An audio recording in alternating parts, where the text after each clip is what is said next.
So today we are going to start the first chapter of biology in class 12, that is sexual reproduction in flowering plants. And here you can read about the scientist Panchan Maheshwari, and some things are written. You can just give a passive reading to it. It's not much important, but आपको बस ये scientist का name याद रखना important है. हर chapter के आप name याद रख सकते हैं कि कौन से पर्टिकुलर यूनिट के लिए कौन सा उन्हें साइंटिस्ट का नेम दिया हुआ है. This you can remember, otherwise it's not much important.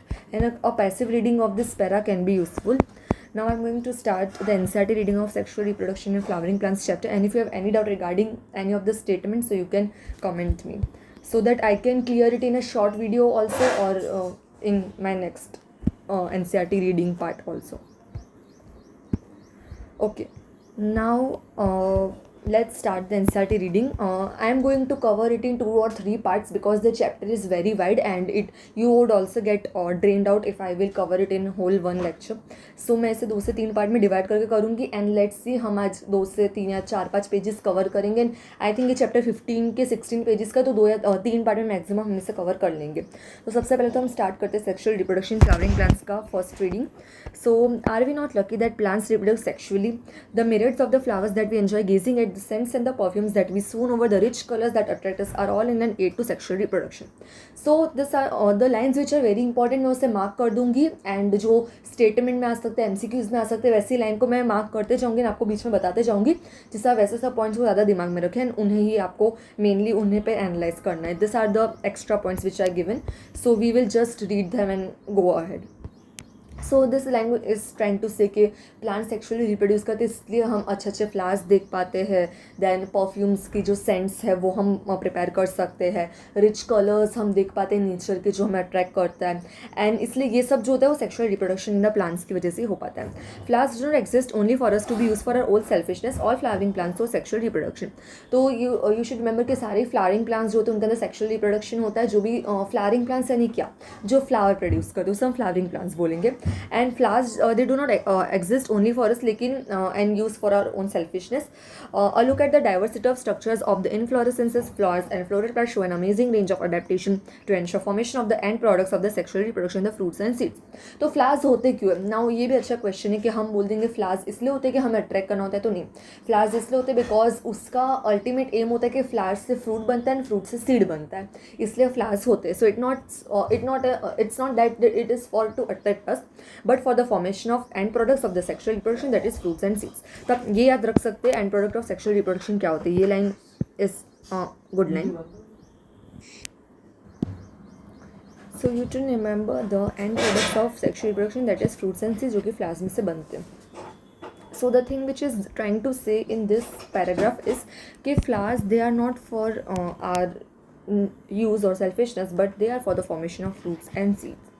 So in this chapter let us understand the morphology, structure and the process of sexual reproduction in flowering plants. जो हम इसमें डिटेल में समझने वाले, उसका मॉर्फोलॉजी, फ्लावर का morphology समझेंगे हम, उसका स्ट्रक्चर समझेंगे, और सेक्शुअल रिप्रोडक्शन फ्लावरिंग प्लांट्स में किस प्रोसेस होता है वो हम समझेंगे. And the most important thing is कि सेक्शुअल रिप्रोडक्शन जो होता है फ्लावरिंग प्लांट्स में, that is angiosperms.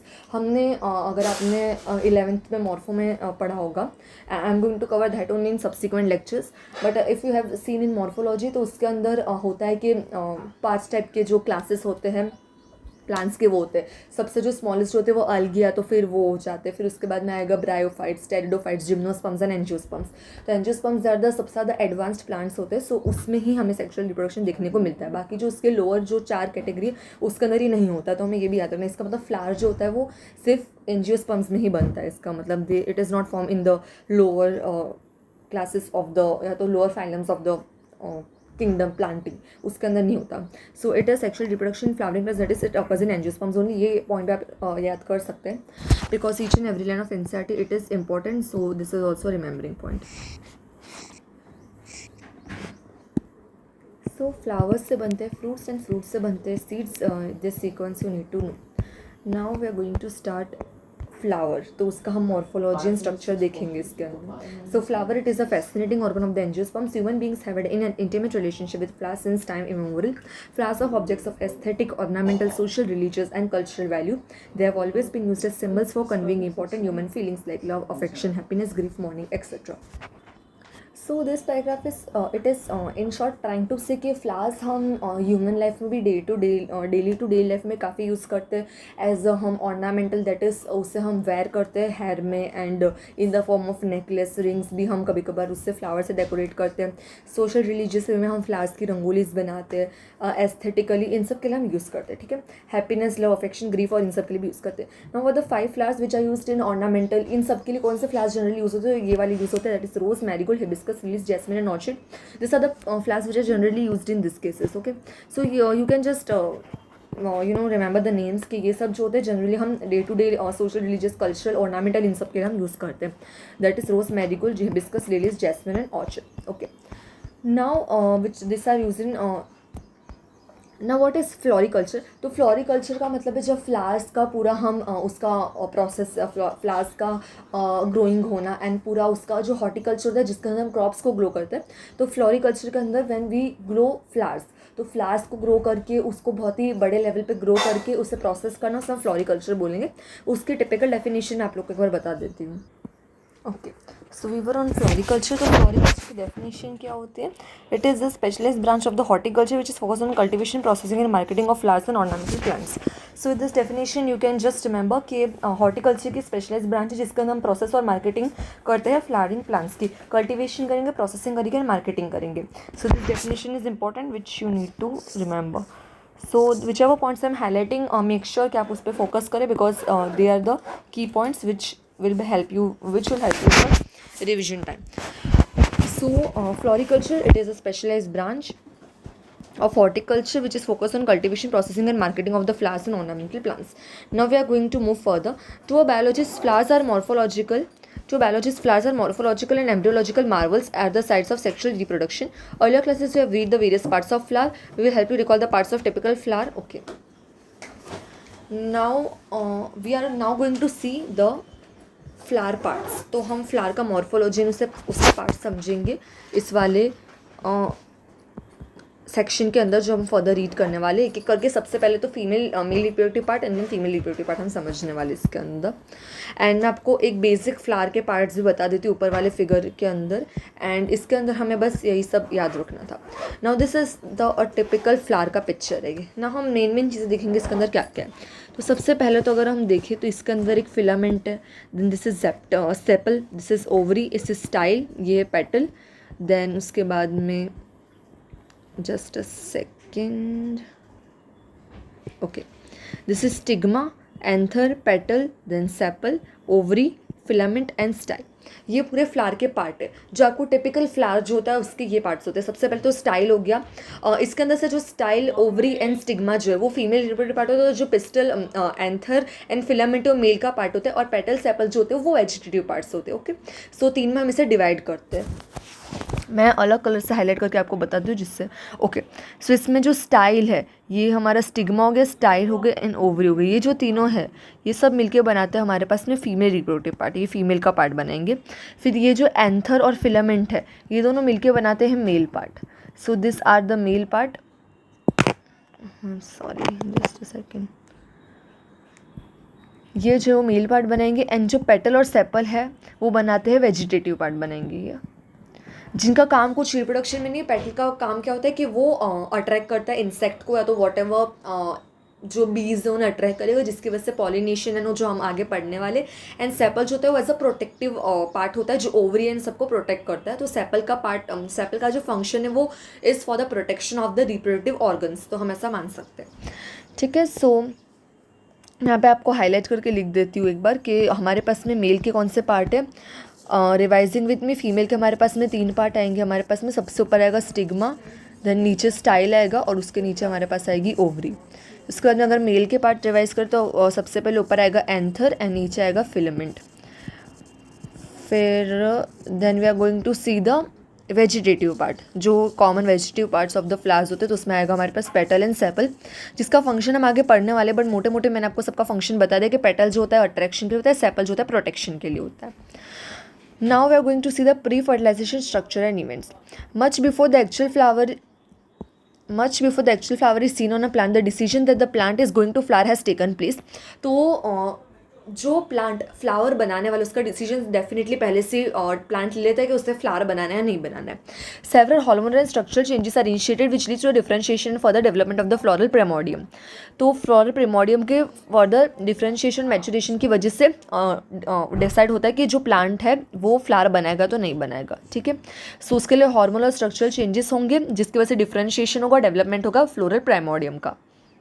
इनफ्लोरेसेंसेस are form when bear the floral birds and then the flowers. सीधी सी बात, अगर फ्लोरल बर्ड्स होगा उसके बाद ही फ्लावर्स बनेंगे. In the flower the male and the female reproductive structures the androecium and the gynoecium differentiate and develop. तो flower बना उसके अंदर दो पार्ट्स होंगे, मेल एंड फीमेल पार्ट, जो कि एंड्रोशियम होता है मेल का पार्ट एंड गाइनोशियम होता है फीमेल का पार्ट, जो कि डिफरेंशिएट होकर डेवलप होंगे. ठीक है. जो कि बेसिक जो हमें आपको पता ही होगा कि एक फ्लावर उसके अंदर फीमेल और मेल के रिप्रोडक्टिव पार्ट्स होते हैं. So androecium is the male one and gynoecium is the female one. You would recollect that the androecium consists of a roll of stamens representing the male reproductive organ and a gynoecium represent the female reproductive organ. तो स्टेमन जो होता है वो role of stamens होते हैं. सो ये जो होता है ना इससे रोल ऑफ स्टेमन बोलते हैं. All this stuff it is role of stamens. ये जो पूरा होता है ना उससे स्टेमन बोला जाता है. ठीक है. और फीमेल वाले को पूरे को पिस्टिल बोलते हैं. जो आपको पता होगा फीमेल का जो पूरा पार्ट है उससे हम पिस्टिल बोलते हैं एंड ये वाले को हम स्टेमन बोलते हैं. सो वो स्टेनम जो एंड्रोशियम को कंस्टिट्यूट करता है एंड जो पिस्टिल है वो गाइनोशियम को कंस्टिट्यूट करेगा. ठीक है. So there are several hormonal and structural changes which lead to differentiation for the development of the floral primordium. ये वर्ड याद रखना है. एंड इनफ्लोरेसेंस कब बनेंगे, जब फ्लोरल बर्ड्स होगा उसकी वजह से फ्लावर का डेवलपमेंट होगा. फ्लावर के अंदर मेल पार्ट जो होता है वो एंड्रोशियम होता है, फीमेल पार्ट जो होता है गाइनोशियम, जो डिफरेंशिएट एंड डेवलप करते हैं. एंड एंड्रोशियम जो होता है उसके अंदर होता है रोल ऑफ स्टेमन्स जिससे हम मेल रिप्रोडक्टिव ऑर्गन बोलते हैं. गाइनोशियम जो होता है वो फीमेल रिप्रोडक्टिव ऑर्गन को रिसेंबल करता है. Okay, so this 2 pages were all regarding the basic knowledge regarding the sexual reproduction flowering plants. Now हम सबसे पहले तो मेल का रिप्रोडक्टिव ऑर्गन पूरा डिटेल में पढ़ेंगे, उसके बाद फीमेल का पढ़ेंगे. So here we are starting with the male reproductive organ in detail. So सबसे पहले तो मेल की रिप्रोडक्टिव ऑर्गन में हमारे पास चीज़ें क्या क्या आएगी. मैं कलर चेंज कर लेती हूँ इसमें, ऑरेंज से हम पढ़ लेते हैं.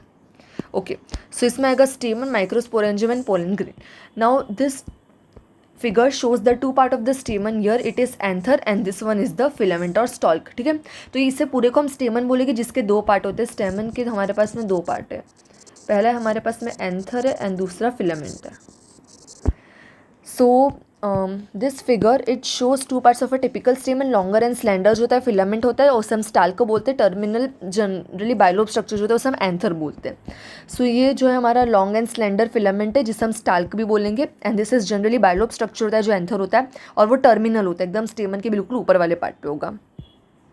And the proximal end of the filament is attach to the thalamus और the petal of the flower. और ये जो होता है थैलेमस है तो पेटल ऑफ द फ्लावर से अटैच होगा फिलामेंट. ठीक है. इसमें मैं आपको फ्लावर में एक बार बता दूँ.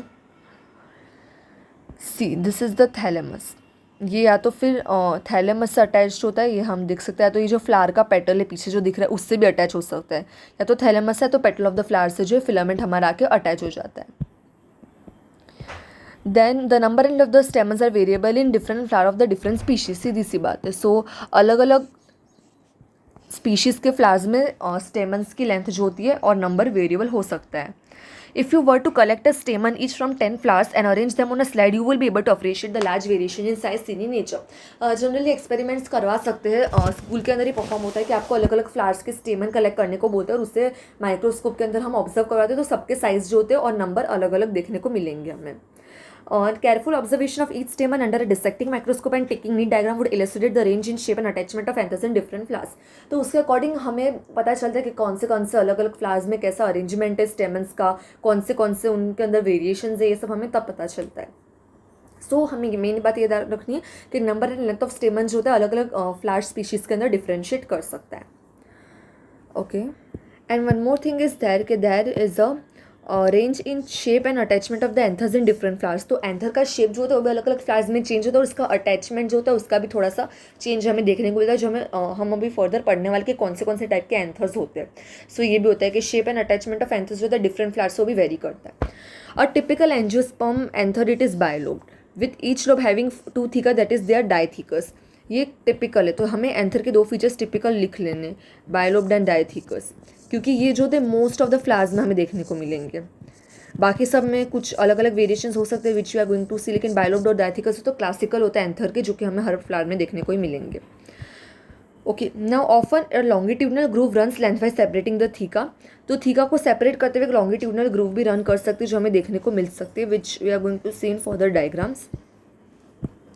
Okay, so longitudinal groove runs lengthwise separating the theca. Let us understand the various type of tissues and their organization, the transverse section of an anther. तो अब हम एंथर का ट्रांसफर सेक्शन देखने वाले, जो हमें इसमें इस वाले फीचर में, इस वाले पिक्चर में क्लियरली दिख रहा है, तो हम इससे समझेंगे कि what is there in the transfer section of an anther. ये पूरा हमने एंथर, ये इसके ऊपर पूरा एंथर था, आप समझ लीजिए, और उस समय बीच में से काट दिया तो वो ऐसा दिखेगा. Now the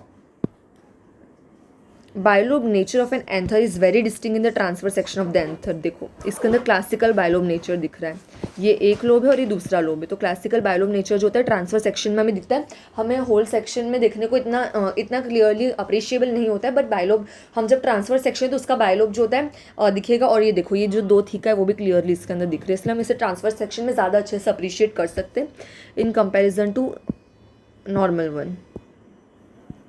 okay, so this is bilobe and this is dithecous, क्योंकि एक लोब के अंदर दो थीका है. ओके, इसीलिए जो कि एक कैरेक्टरिस्टिक होता है. The anther is four sided structure. Anther हमारा कैसा स्ट्रक्चर है? 4 side, that is tetragonal structure है, जिसके अंदर 4 माइक्रोस्पोरेंज है जो कि कॉर्नर में लोकेटेड होते हैं, 2 इन ईच लोब. तो हर लोब में 2 माइक्रोस्पोरेंज लोकेटेड होते हैं and it is a sporogonal, that it is a tetragonal structure, क्योंकि 4 साइड होती है इसकी, इसीलिए. माइक्रोस्पोरेंजिया जो फर्दर डेवलप करके पोलन सैक्स बनाएंगे एंड वो एक्सटेंड करते longitudinally also the length of an anther और पैक होते विद पोलन ग्रेन्स. तो ये हमारे पोलन सैक है जो कि पूरे लेंथ में एक्सटेंड होकर पोलन ग्रेन इसके अंदर प्रोड्यूस होते हैं. ये जो है ना पोलन सैक है जो अंदर हमें दिख नहीं रहा है, पर ये जो होता है पूरा अंदर ट्यूब जैसा, ये हमारा बाहर का जैसे कि बना हुआ है, और ये जो अंदर होगा वो पोलन सैक होगा जिसके अंदर बहुत सारे जो हमारे पोलन ग्रेन्स बन रहे होंगे. ठीक है, सो टिपिकल स्ट्रक्चर हमने देखा, उसमें क्या होता है, टेट्रागोन होते हैं, कुछ 4 साइड होते हैं कॉर्नर पे एंड 4 माइक्रोस्पोरेंजिया उसके अंदर होते हैं और पोलन सैक होते हैं अंदर. तो ये हमारा बाहर से, ये जो हमारा अंदर पोलन सैक है और ये बाहर का जो हमें दिख रहा है वो, और इसके अंदर बहुत सारे पोलन ग्रेन्स बन रहे होंगे.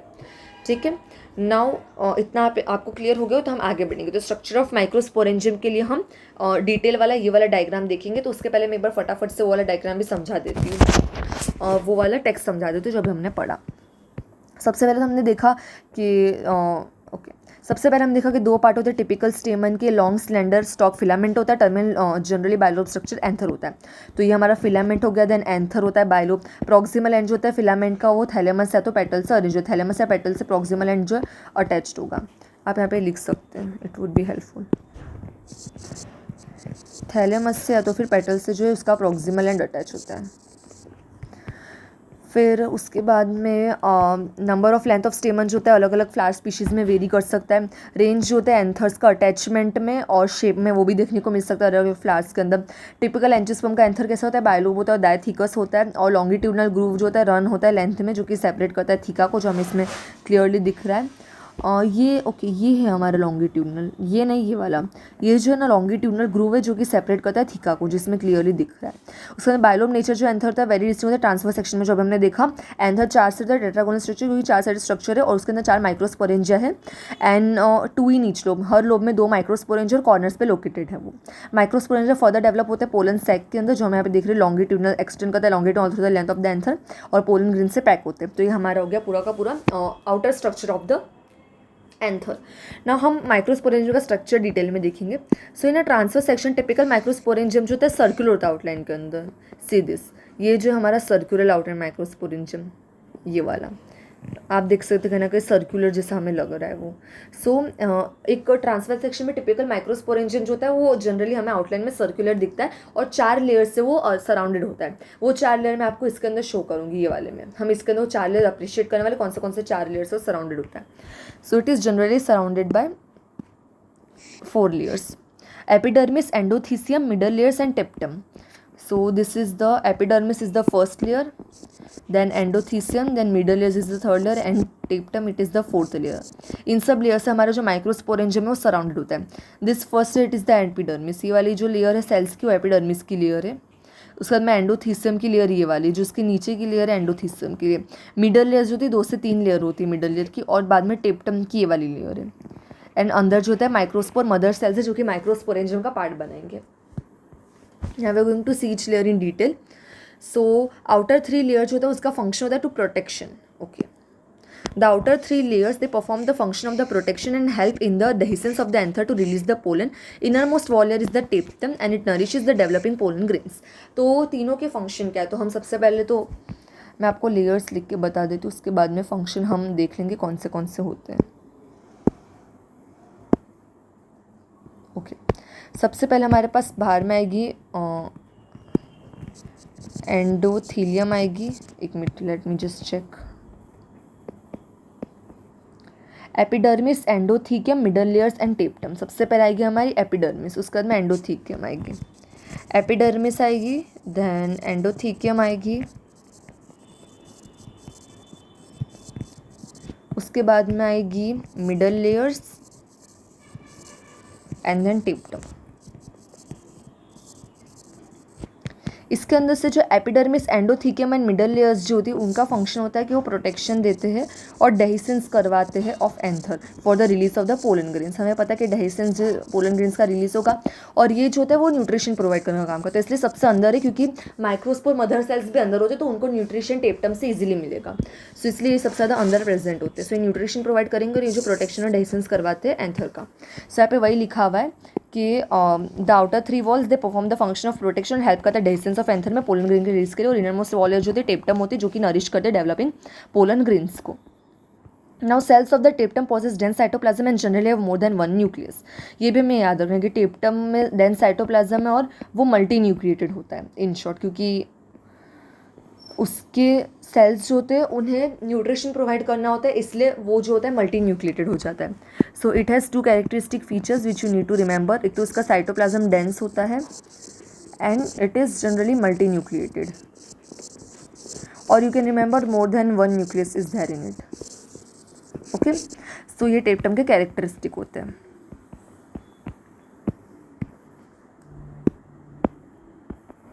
Just a second, what is happening. Okay, so हमने यहाँ तक पढ़ा कि टेप्टम का फंक्शन है for the nourishment of the pollen grains. Now the cells of the tapetum, हमने अभी देखा था कि सेल्स जो थे टेप्टम के अंदर डेंस साइटोप्लाज्म होता है और मोर देन वन न्यूक्लियर होता है. Can you think of how tapetal cells could become binucleate. तो एंडोमाइटोसिस के प्रोसेस से बायोन्यूक्लिएट हो जाते हैं, जो हमें याद रखना है कि एंडोमाइटोसिस के अंदर सिर्फ न्यूक्लियस डिवाइड करता है, सेल डिवाइड नहीं करता. और दैट इज साइटोप्लाज्म डिवाइड नहीं करता, उसकी वजह से जो न्यूक्लियस है बायोन्यूक्लिएट है, टेट्रा न्यूक्लिएट हो सकता है अकॉर्डिंगली कितनी बार डिवीजन, तो उस पर डिपेंड करता है. Now when the anther is young, so जब वो यंग स्टेज में होता है, जब पूरा वो मैच्योरली डेवलप नहीं होता उस स्टेज में, when anther is young, a group of compactly arrange homogeneous cell called the sporogenous tissue occupies the center of each microsporangium, which is appreciated in this diagram. Let me show you ये. तो स्पोरेजिनस tissue जो होता है वो occupy करता है हर microsporangium के centre को. देखो हर माइक्रोस्पोरेंजियम के सेंटर में हमें स्पोरेजिनस टिश्यू देखने को मिल रहा है. तो ये तब देखने को मिलता है हमें जब एंथर यंग होता है, जब वो डेवलपिंग स्टेज में होता है, उस स्टेज में हमें देखने को मिलेगा this sporangium. This is sporogenous tissue at the centre of each microsporangium which I am highlighting. Okay, ये हमें देखने को मिलता है. So when the anther it is young, a group of compactly arrange homogeneous cells, तो इसके अंदर compactly arrange homogeneous sales होते हैं जो कि ऑक्यूपाई करते हैं centre of each microsporangium. Now we are going to see microsporogenesis. So as the anther develops, the cells of the sporogenous tissue undergo meiotic divisions to form microspore टेट्राड्स.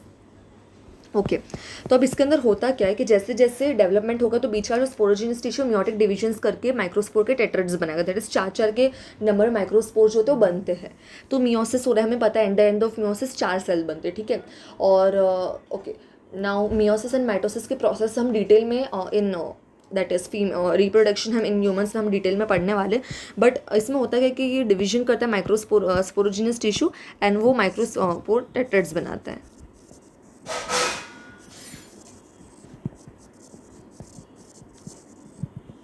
ये हमें याद रखना है. And what is the ploidy. तो ploidy हमारी N होगी, that is haploid हो जाएंगे वो at the end of the meiotic division. क्योंकि हमें पता है मियोटिक डिवीजन में प्लॉइडी हाफ हो जाती है, 2n का n हो जाएगा. इनिशियली ये 2n होता है, तो after the meiotic division they will become n. सो यहाँ पे जो प्लॉइडी है वो n हो जाएगी. ओके, सो एंथर डेवलप करेगा तो सेल जो होते हैं स्पोरोजिनस टिश्यूज़ के वो मियोटिक डिवीजन अंडरगो करके माइक्रोस्पोर के टेट्राड्स बनेगा. और प्लॉइडी जो होती है सेल्स ऑफ द टेट्राड्स की वो n हो जाएगी, क्योंकि 2n का डिवीजन होगा. तो 2n के अंदर सबसे पहले तो मियोटिक डिवीजन की वजह से वो n बन जाएगा, और n के अंदर फिर this is reductional division and this is equational division, तो उसके अंदर फिर से nn बनेगा. तो टोटल हमारे पास में जस्ट अ सेकेंड, या 4 सेल्स बन जाते हैं, क्योंकि 2n के हमारे पास में 2n बनेंगे और ये 2n के अलग से 2n बनेंगे. Okay, let me again explain you. Okay, which आपने सेल डिवीजन चैप्टर में पढ़ा होगा. ओके, उसके अंदर हमने देखा था कि सबसे पहले तो 2n से nn बन जाएगा, फिर ये n जो वो इक्वेशनल डिवीजन करके फिर से nn बन जाएगा. तो एंड में हमारे पास प्लॉइडी जो उसकी होती है वो हमारे पास हैप्लॉइड प्लॉइडी हो जाएगी, और इसकी वजह से जो फॉर्मेशन होगा उसका माइक्रोस्पोर टेट्राड्स बनेंगे.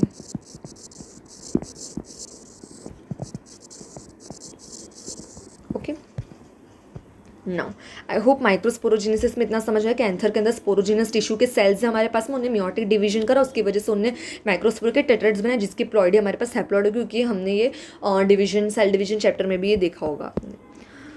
Okay, now as each cell of the sporogenous tissue is capable of giving rise to microspore, each one is potential pollen और microspore mother cell. तो जो स्पोरोजिनस टिश्यू के हर सेल उसका माइक्रोस्पोर मदर सेल हो कि वो हर cell जो होता है वो टेट्राइड का फॉर्मेशन कर सकता है. Now the process of formation of the microspore from the pollen mother cell through meiosis इसे हम माइक्रोस्पोरोजेनेसिस बोलते हैं. ओके, सो प्रोसेस को माइक्रोस्पोरोजेनेसिस बोले. कौन से प्रोसेस को? जब माइक्रोस्पोर मदर सेल से माइक्रोस्पोर का टेट्राइड बनता है वो प्रोसेस को हम बोलते हैं माइक्रोस्पोरोजेनेसिस. और हर pollen mother cell that is microspore mother cell जो होती है वो कैपेबल होती है, दैट इज हर स्पोरोजिनस टिश्यू का सेल कैपेबल होता है कि वो डेवलप कर सकता है माइक्रोस्पोर टेट्राइड को. ठीक है, सो हमारे पास है माइक्रोस्पोर टेट्राइड. माइक्रोस्पोर मदर सेल है जो कि हमारे पास स्पोरोजिनस टिश्यू के ही सेल्स है.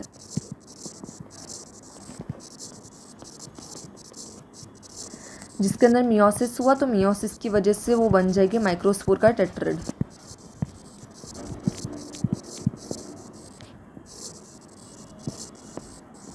ठीक है, और ये जो प्रोसेस होती है इससे हम बोलते हैं माइक्रोस्पोरोजेनेसिस.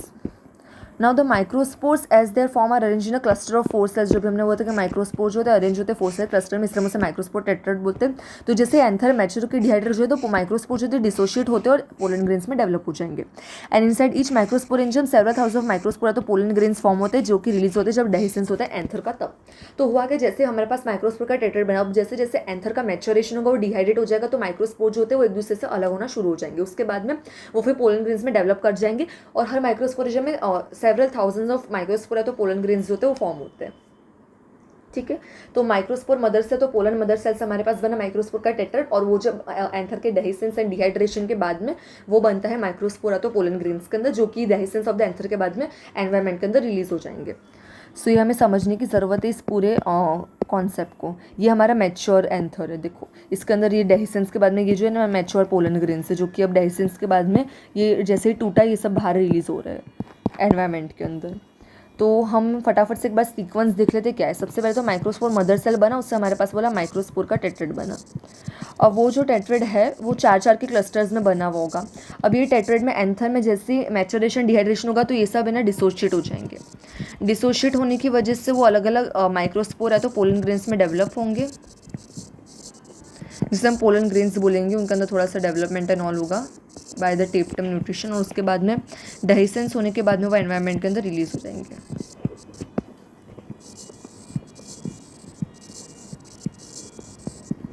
सो ये हमारा सीक्वेंस फॉलो होता है. So the microspores as they are formed, they arrange the cluster of forces, that is microspore tetrad, and the anther mature and dehydrate. So microspore they dissociate from each other और pollen grains में develop होंगे, और inside each microspore ranges several thousands of the microspore the pollen grains are formed which are released after the dehiscence of the anther. जैसे anther का dehiscence हुआ तो वैसे ही जो thousands of the microspore the pollen grains वो release हो जाएंगे, environment के अंदर फैल जाएंगे. Now we are going to see the pollen grain. It is an important structure and important unit of fertilization. As we know वो ovum के साथ में फर्टिलाइज होकर जो जाइगोट का फॉर्मेशन करेगा तो सबसे इंपॉर्टेंट यूनिट होता है वो. तो हमें उसके बारे में भी डिटेल में पढ़ना इज इंपॉर्टेंट कि पोलन ग्रेन क्या होता है. Okay, so what is pollen grain? So pollen grain it just a second. Okay, कहाँ गए? हाँ, इट रिप्रेजेंट द मेल गमीटोफाइट्स. सबसे इंपॉर्टेंट पॉइंट है कि मेल गैमेटोफाइट को रिप्रेजेंट करता है. If you touch the open anther of hibiscus और any other flower you would find deposition of yellowish powdery pollen grains on fingers. ये आपने बहुत नोटिस करा होगा. अगर आप हिबिस्कस के फ्लावर को लेते और उसको टच करते तो फिर आपको थोड़ा सा येलो पाउडर जैसा आपके उंगली फिंगर्स पे फील होगा, ग्रीन जैसा अपीयरेंस जैसा. तो वो पोलन ग्रेन्स होते हैं विच almost everybody has experience. Like हम जनरली हिबिस्कस फ्लावर को अगर प्लग करते तो हम उसके एंथर को टच करते ना तो हमें ये फील होता है. If you have not tried it then you can definitely try. आपको ये फील होगा तो उसे हम पोलन ग्रेन्स बोलते हैं.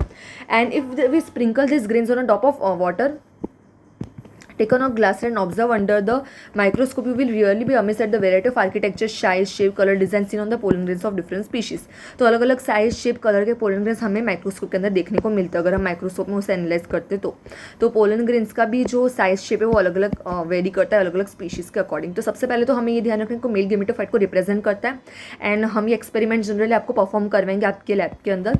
सो you can see it. But हमें ये याद रखना है कि उसके अंदर अलग अलग टाइप के साइज शेप कलर डिज़ाइन देखने को मिलते हैं पोलन ग्रेन्स के, जो कि अगेन स्पीशीज़ वाइज वेरी करेंगे. Architecture, size, shape, colour, design pollen grains के और वो स्पीशीज़ वाइज वेरी करते हैं.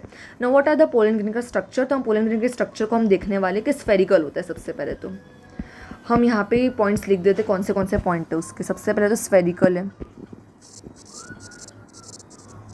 उसके बाद में 20 to 50 माइक्रोमीटर उसका डायमीटर, 25 to 50 माइक्रोमीटर डायमीटर होता है एंड 2 लेयर वॉल होती है.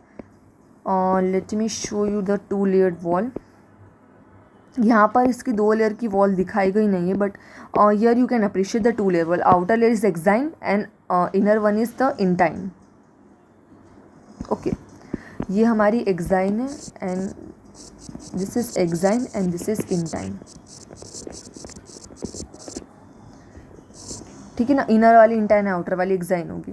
सो दे आर जनरली स्फेरिकल. अभी हमने देखा था कि पोलन ग्रेन्स जो थे जनरली स्फेरिकल होते हैं. 25 to 50 माइक्रोमीटर उनका डायमीटर होता है और प्रोमिनेंट 2 लेयर के वॉल होती है.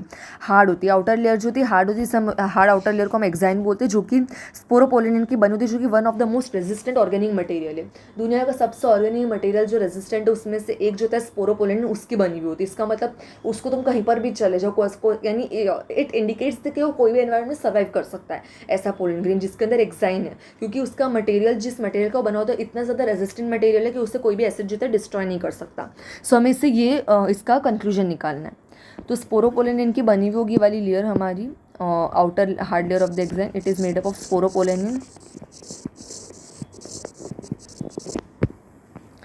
and it is one of the most resistant organic material which is known and it can withstand high temperatures and strong acids and alkali. तो हाई टेम्परेचर को withstand कर सकता है, स्ट्रॉन्ग एसिड और alkali के सामने भी अनडिस्ट्रॉयबल है. तो इसके 2 कैरेक्टरिस्टिक फीचर हमें याद रखने हैं. कोई भी एंजाइम नहीं अभी तक जो कि स्पोरोपोलिन को डिग्रेड कर सकता है. अभी तक में ऐसा कोई एंजाइम नहीं मिला है हमें जो कि उससे डिग्रेड कर सकता हूँ. पोलन ग्रेन का एक्साइन का प्रोमिनेंट अपर्चर होता है जिसे हम बोलते हैं जर्म पोर, जो जहाँ पे स्पोरोपोलिन एब्सेंट होता है. लेकिन कुछ एरिया में स्पोरोपोलिन एब्सेंट होते हैं जिसे हम बोलते हैं germ pores and they are the apertures, that is they are the खाली एरियाज. जहाँ पे स्पोरोपोलिन एब्सेंट नहीं होता तो हम उससे ये आइडेंटिफाई कर सकते हैं कि वो वाला पार्ट जो होता है पर्टिकुलर पोलन ग्रेन का वो थोड़ा सा वीक होगा क्योंकि वहाँ पे स्पोरोपोलिन प्रेजेंट नहीं है. Pollen grains are well preserve fossil because of the presence sporopollenin. Definitely sporopollenin के प्रेजेंस की वजह से हम उसे फॉसिल के जैसे प्रिजर्व कर सकते हैं. एक्साइन में होते हैं फैसिनेटिंग अरफ पैटर्न्स एंड डिज़ाइंस, जो कि हम इसके अंदर काफ़ी अच्छे से देख सकते हैं. इसके अंदर दिए हुए अलग अलग पैटर्न्स हमें एक्साइन के जो है सब अलग अलग पैटर्न ऑफ एक्साइन ही है. इसके अंदर काटे काटे जैसा है, इसके अंदर इस टाइप का, वैसे अलग अलग पैटर्न होते हैं एक्साइन के. What do you think the exine should be hard. Okay, अब ये क्वेश्चन आना चाहिए कि एक्साइन हार्ड क्यों होता है. सीधी सी बात, एक्साइन का हार्ड होना इसलिए इंपॉर्टेंट है जिसकी वजह से पोलन ग्रेन जो इजीली डिस्ट्रॉय ना हो जाए. अदरवाइज अगर पोलन ग्रेन डिस्ट्रॉय हो जाते इजीली तो वो फ्यूज़ नहीं कर पाएंगे ओवरी के साथ में. सो उसकी वजह से फ्लावरिंग, फ्रूटिंग एंड सीडलिंग में प्रॉब्लम होगी. तो इसलिए उससे हार्ड होना इंपॉर्टेंट है. What is the function of germ pore. तो जर्म पोर का फंक्शन मैं आपको आगे बताऊंगी कि जर्म पोर का फंक्शन क्या होता है. And this will be better known when we are going to study fertilisation. जब हम इसके अंदर फर्टिलाइजेशन पढ़ेंगे तब हमें जर्म पोर का फंक्शन ज़्यादा अच्छे से समझ में आएगा. स्टिल मैं आपको एक बार जर्म पोर का फंक्शन अभी ये पैराग्राफ के में बता देती हूँ कि क्या होता है. इनर वॉल अब हम पढ़ेंगे. इनर वॉल को हम इंटाइन बोलते हैं. अभी मैंने बोलता है इंटाइन होता है. थीन होती है और कंटिन्यूस लेयर होती है जो कि सेलोज और पैक्टिन की, ज़्यादा इसके अंदर कुछ वो नहीं है. सेलोज और पैक्टिन की बनी होती है और पतली सी लेयर होती है. साइटोप्लाज्म जो होता है प्लाज्मा मेम्ब्रेन से सराउंडेड होता है. सीधी सी बात है. जब पोलन ग्रेन जो होता है मैच्योर तो उसके अंदर 2 होते हैं, vegetative cell and generative cell. ये हमारा मैच्योर पोलन ग्रेन है. तो मैच्योर पोलन ग्रेन जो होता है उसके अंदर हमारे पास में 2 टाइप के सेल होंगे. एक तो वेजिटेटिव सेल होगा और एक जनरेटिव सेल होगा. वेजिटेटिव सेल जो होता है वो बिगर होता है जिसका अबंडेंट फूड रिजर्व है और उसके अंदर इरेगुलर स्पिंडल शेप न्यूक्लियस भी होता है. Irregular shape nucleus and generative cell जो होता है स्मॉल होता है, फ्लोट करता है साइटोप्लाज्म ऑफ वेजिटेटिव सेल के अंदर, जो कि हमें से दिख रहा है. स्पिंडल शेप होता है वो जिसमें डेंस साइटोप्लाज्म और न्यूक्लियस होगा. 60% ऑफ द एंजियोस्पर्म में पोलन ग्रेन जो होते हैं वो 2 सेल स्टेज पे शेड होते हैं और 40% के अंदर 3 सेल स्टेज में शेड होते हैं. ओके, तो ये हमने देखा कि सबसे पहले तो हमारे पास में आउटर लेयर देख ली जिसका अलग अलग अरेज हो गए पैटर्न्स और डिज़ाइंस के, जिसकी वजह से हमें अलग अलग design of the pollen grains in electron microscopy देखने को मिलेंगे जो कि यहाँ पर आपको दिए हुए. नाउ इनर वॉल जो होती है इंटाइन होती है, जिसमें एक थिन कंटिन्यूस लेयर होती है, वो it is a thin and continuous, जो कि सेलुलोज और पेक्टिन की बनी होगी। ये वाली जो इंटाइन है जो कि थिन कंटिन्यूस लेयर सेलुलोज और पेक्टिन की बनी हुई होगी। साइटोप्लाज्म जो होता है पोलन ग्रेन का, वो सराउंड होता है प्लाज्मा मेम्ब्रेन से।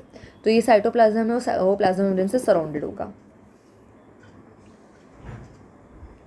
ओके, नाउ पोलन ग्रेन जो होता है ये मैच्योर पोलन ग्रेन है, जिसके अंदर दो सेल होंगे, वेजिटेटिव सेल होंगे, जनरेटिव सेल होंगे। Okay, when the pollen grain it is in a mature stage, तो उसके अंदर ये दो सेल, वेजिटेटिव सेल के कैरेक्टरिस्टिक फीचर्स के अबंडेंट साइटोप्लाज्म है उसका, फूड रिजर्व, उसके अंदर इरेगुलर शेप न्यूक्लियस देखने को मिलता है। जनरेटिव सेल जो होता है छोटा सा सेल होता है जो कि cytoplasm of the vegetative cell के अंदर फ्लोट करता है, और स्पिंडल शेप और डेंस साइटोप्लाज्म होता है उसका। 60% एंजियोस्पर्म्स जो होते हैं वो जनरली 2 सेल स्टेज में शेड हो जाते हैं, लेकिन रिमेनिंग स्पीशीज में जनरेटिव सेल जो होता है फिर से डिवाइड करता है माइटोटिकली, और 2 मेल गैमेट्स को राइज देता है, और 3 सेल स्टेज में शेड होता है जनरेटिव सेल। ठीक है, तो कुछ 40% 3 सेल स्टेज में शेड होता है, और 60% जो होते हैं 2 सेल स्टेज में शेड हो जाते हैं। ये हम याद रख सकते हैं कि रिमेनिंग स्पीशीज़ जो है उसके अंदर जनरेटिव सेल डिवाइड करेगा माइटोटिकली, 2 मेल गैमेट्स को राइज देगा पोलन ग्रेन के शेडिंग के पहले, और 3 सेल स्टेज में जनरली इसके अंदर शेड होते हैं। तो जनरेटिव सेल जो होता है वो डिवाइड करके पोलन ग्रेन्स को भी बना सकता है, मेल गैमेट्स को, not pollen grain, I am sorry, mail gametes को बनाएगा, जो कि फिर फ्यूजन करवाएंगे, हम आगे फर्टिलाइजेशन में देखेंगे। सो जनरेटिव सेल जो होता है डिवाइड करके मेल गमीट्स का फॉर्मेशन करेगा, माइटोटिकली डिवाइड करके, और 2 मेल गमीट बनाएगा। उसके बाद में फिर वो पोलन ग्रेन जो होता है उस प्लांट से, पर्टिकुलर प्लांट से रिलीज होंगे, और 3 सेल स्टेज में शेड होता है उस केसेस के अंदर। Okay, now this are some of the okay कुछ पॉइंट्स जो हम देख सकते हैं, दैट इज़ कि पोलन ग्रेन्स होते हैं मैनी स्पीशीज़ को सीवियर एलर्जीज करवा सकते हैं, ब्रोंकियल अफ्लिक्शंस करवा सकते हैं, जिसकी वजह से सीओपीडी हो सकता है, जिसके अंदर हो सकता है asthma and bronchitis. And parthenium, okay this is parthenium and carrot grass जो होते हैं वो as a contaminate with imported wheat आते हैं in occurrence and cause pollen. Okay, parthenium and carrot grass जो होते हैं वो वीट के साथ में एज अ कंटामिनेंट आ गए थे, और उन्हें पोलन एलर्जी जो कॉज करी थी इंडिया के अंदर, तो इसलिए बहुत ज़्यादा डेंजरस हो गया था। आप ये 2 नाम बिल्कुल याद रखिएगा, क्योंकि एग्जाम में एज एन MCQ पूछे जा सकते हैं ये 2 नाम। So you need to remember this 2 name, that is parthenium and carrot grass. They came to India as an contaminant with imported wheat. ये भी याद रखना है कि कौन से 2 प्लांट आए थे और किसके साथ आए थे as an contaminant with which grain they came, आपको ये भी याद रखना है। ठीक है, so this is important, that is Parthenium and carrot grass, they come to India as a contaminant, they come to India as a contaminant with the imported wheat के साथ में, और इनने पोलन एलर्जी इन लोग ने कॉज करी थी। सो याद रखने वाले पॉइंट को आप लिख लीजिए, सब के इम्पोर्टेड वीट के साथ में आए थे कैरेट ग्रास और पार्थिनियम।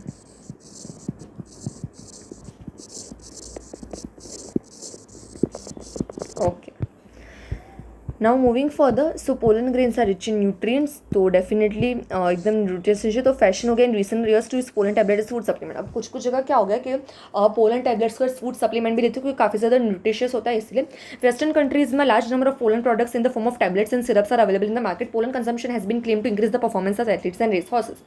तो जनरली वेस्टर्न कंट्रीज में पोलन टैबलेट्स एंड सिरप्स का काफ़ी ज़्यादा यूज़ होता है, क्योंकि उसकी वजह से एथलीट्स का परफॉर्मेंस इंप्रूव होता है, एंड रेस हॉर्सेस का भी परफॉर्मेंस इंप्रूव होता है। तो पोलन कंजम्पशन जो होता है लोगों में देखने को मिलता है इन वेस्टर्न कंट्रीज। इंडिया में इसका चलन इतना नहीं है, बट वेस्टर्न कंट्रीज में देखने को हमें मिलेगा। So pollen grains they are the rich in nutrients, हमें ये याद रखनी लाइन। बाकी फैशन हो गया कि हम उसे पोलन टैबलेट्स के यूज़ कर सकते हैं, performance of athletes and race horses को इंक्रीज करते हैं। टैबलेट्स के तो सिरप्स के फॉर्म में देखने को मिलते हैं। This picture you can see के देखो, क्रीम के फॉर्म में है, देन शेक्स के फॉर्म में है, सिरप है, ये टैबलेट्स है, ये भी टैबलेट्स है। सो ये सब हमें देखने को मिलता है। Okay, now once they are shed, pollen grains have to land on the stigma before they lose viability if they are bringing about fertilization. This is an important point. अब जैसे टूटा, हमने यहाँ पर तक तो देख लिया कि वो जो डेहिसेंस होता है उसके बाद में पोलन ग्रेन निकलता है, पर जैसे पोलन ग्रेन ने शेड हुआ तो स्टिग्मा पे लैंड होना बहुत ज़रूरी, उसकी वाइबिलिटी होने के पहले, जिससे फर्टिलाइजेशन हो। इन केस के वो स्टिग्मा पे तब लैंड होता है जब उसकी वाइबिलिटी पूरी हो जाए, तो फर्टिलाइजेशन नहीं करवा पाएगा। वाइबिलिटी पीरियड के पहले उससे स्टिग्मा पे लैंड करना पड़ेगा, जिसकी वजह से फर्टिलाइजेशन का प्रोसेस हो पाए। How long do you think the pollen grain retain viability? तो वाइबिलिटी अलग अलग पोलन ग्रेन की स्पीशीज के अकॉर्डिंग वेरी करती है। कुछ पोलन ग्रेन की बहुत ज़्यादा लंबी होती है, कुछ की बहुत कम होती है, जो कि हम आगे पढ़ने वाले, कुछ के हमें याद रखने जिनकी इंपॉर्टेंट है। So once they are shed, the pollen grains have to land on the stigma before they lose the viability if they have to bring about fertilisation. तो अगर फर्टिलाइजेशन उन्हें करवाना है तो उसकी वजह से उन्हें शेड लैंड होगा, स्टिग्मा के ऊपर लैंड होना ज़रूरी है। बिफोर लूजिंग वाइबिलिटी, ये इंपॉर्टेंट वर्ड है, वाइबिलिटी लूज होने के पहले लैंड होना चाहिए, उसके बाद अगर लैंड होते तो वो फर्टिलाइजेशन नहीं करवा पाएंगे। Now the period for which the pollen grains remain viable is highly variable and some extent depend करता है on the prevailing temperature and humidity. Okay, तो ये डेफिनेटली मैंने अभी कहा था कि स्पीशीज का अकॉर्डिंग वेरिएबल होता है. दूसरा कि टेम्परेचर ह्यूमिडिटी भी डिपेंड करता है कि कौन से टेम्परेचर ह्यूमिडिटी में वो रह रहा है, उस पर भी डिपेंड करता है कि उसकी वाइबिलिटी क्या होगी. कुछ सीरियल्स के अंदर 30 मिनट्स में वाइबिलिटी लूज हो जाती है, कुछ मेंबर्स के अंदर मंथ्स तक वाइबिलिटी मेंटेन रहती है. ओके, 30 मिनट्स वाइबिलिटी पीरियड, मैं वाइबिलिटी पीरियड लिख देती हूँ. 30 मिनट्स जो होती है वो देखने को मिलती है हमें 3 में देखने को मिलेगी. That is rice wheat. Okay, rice and wheat के अंदर 30 मिनट्स का वाइबिलिटी होता है. 30 मिनट्स के अंदर पोलन ग्रेन स्टिग्मा तक पहुँच जाते हैं तो ठीक है, अदरवाइज दे बिकम डेड. तो सीरियल्स लाइक राइस और वीट जो सीरियल है उसके अंदर 30 मिनट्स का वाइबिलिटी पीरियड देखने को मिलता है. एंड मंथ्स का वाइबिलिटी पीरियड हमें देखने को मिलता है इन 3 फैमिलीज़ के अंदर. दैट इज़ रोजेसी, लेग्यूमिनोजियन, सोलेनेसी के अंदर. रोजेसी, लेग्यूमिनोजियन, रोजेसी,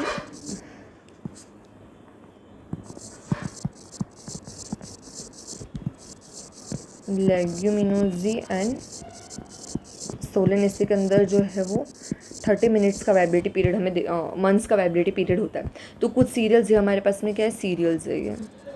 तो सीरियल्स जो उसके अंदर 30 मिनट्स का वाइबिलिटी पीरियड है, जैसे रिलीज 30 मिनट्स में पोलन ग्रेन जो होता है वो अनवाइबल हो जाते हैं, यानी वाइबिलिटी लूज कर देते हैं. एंड कुछ members of rosaceae, leguminosae and solanaceae के अंदर मंथ्स तक की वाइबिलिटी देखने को मिलती है.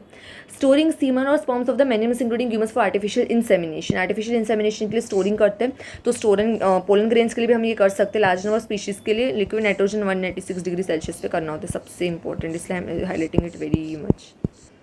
ऐसे पोलन हम यूज़ कर सकते हैं पोलन बैंक्स में, similar to seed bank crop breeding programmes के अंदर. ओके, सो आर्टिफिशियल इंसेमिनेशन के हम storage of the sperms and semen करते, वैसे ही पोलन का स्टोर भी कर सकते हैं लिक्विड नाइट्रोजन में -196 डिग्री सेल्सियस के ऊपर, और उससे हम पोलन बैंक्स के अंदर यूज़ कर सकते हैं. तो क्रॉप ब्रीडिंग प्रोग्राम्स के अंदर हम पोलन का रिक्वायरमेंट है उसके अंदर हम इसे यूज़ करेंगे. So this was all regarding the male reproductive part. So I hope आपको ये वाला पार्ट समझ में आएगा. आई एम थिंकिंग कि हम female reproductive part next lecture में लेंगे. And you have to make an NCERT reading of this chapter by you also. And if you found anything difficult so you can ask me.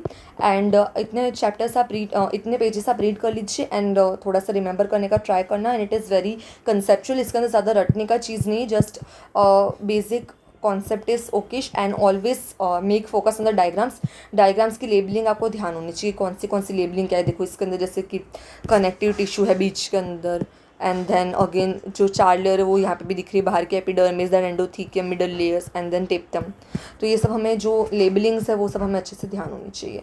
And I will make sure कि मैं आपको इसकी PDF share कर दूँगी notes की. And we are going to see the female reproductive part and the fertilisation part in the next lectures.